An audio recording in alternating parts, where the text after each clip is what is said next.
but we just got out of his way and left him to it. It had almost become a joke between me and Mike and my eldest brother John. Bloody hell, Dad's at it again. This morning, though, it wasn't a joke. He'd completely lost it. I was standing outside our front door when he came up to me, ranting and raving and screaming his head off about something I'd supposedly done. Then he pushed me over and started trying to kick me. The rages I was used to, but this was different. I'd seen him be violent towards my mum once, years ago, but I'd never known him hit any of his kids. Instead, he used to take his anger out on inanimate objects. Until now. Suddenly, I was on the floor, and he was trying to kick me. That was when Mike appeared from inside with a knife in his hand. I should say at this point that Mike was definitely not the kind of older brother that you would have expected to spring valiantly to your rescue. He was more the kind of older brother who seemed actively to enjoy tormenting his youngest sibling. When the Astley brothers went to the local air show and got taken up in a plane as a special treat, Mike was the one who turned to me mid-flight and quietly announced that the plane was definitely going to crash. I don't think the pilot knows what he's doing, Rick. I think he's turned the engine off. I think we're going to die. It was also Mike who was responsible for my lifelong phobia of snakes. I'm terrified of them, to the extent that at one point when we checked into a hotel room, my wife would go through any magazines that were there when we arrived and tear out any pages that had photos of snakes before I saw them. It all started with Mike terrorizing me with one of those jointed toy plastic snakes. He'd hide behind the bedroom door with it, waiting for me to come in. And when I went to secondary school, Mike was the reason teachers always frowned when they heard my surname.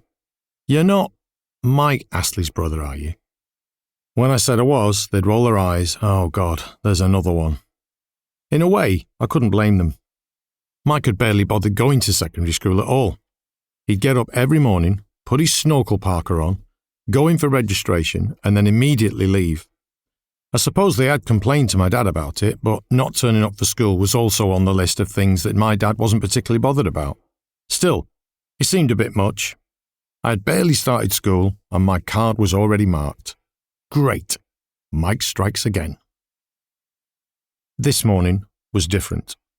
When Mike appeared with the knife, he somehow didn't even look like Mike.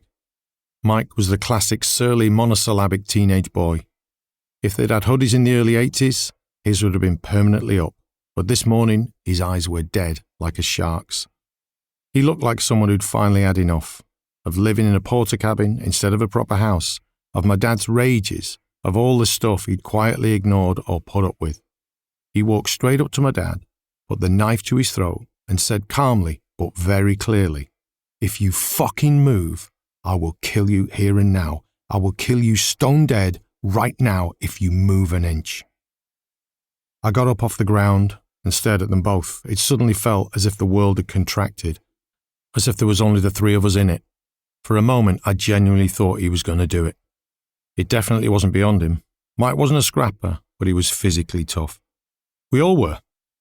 That's what came of spending hours after school and at the weekends working for my dad, lifting concrete posts and panels for fencing, loading the van, taking stuff out for delivery.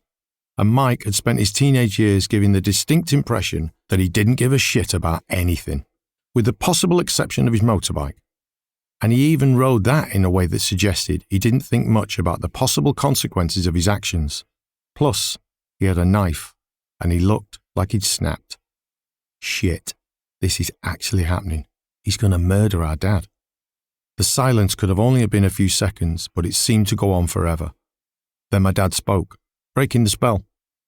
He was still boiling red, but he told us we should leave, which sounded like a better idea than any of the other possible outcomes.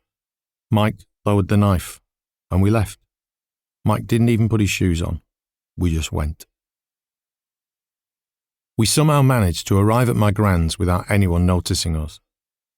When we told Mum what had happened, she didn't seem as shocked or horrified as you might expect. For one thing, Mum knew what my dad was like. She'd been married to him. And for another, my mum was as weird as my dad was, in her own way. After the divorce, she did all the things a mum was supposed to do. We went to stay with her for the weekend, and she took us out to the shops, bought us treats, even took us on holiday with her to Blackpool or wherever. But there was something missing, some sort of emotional connection.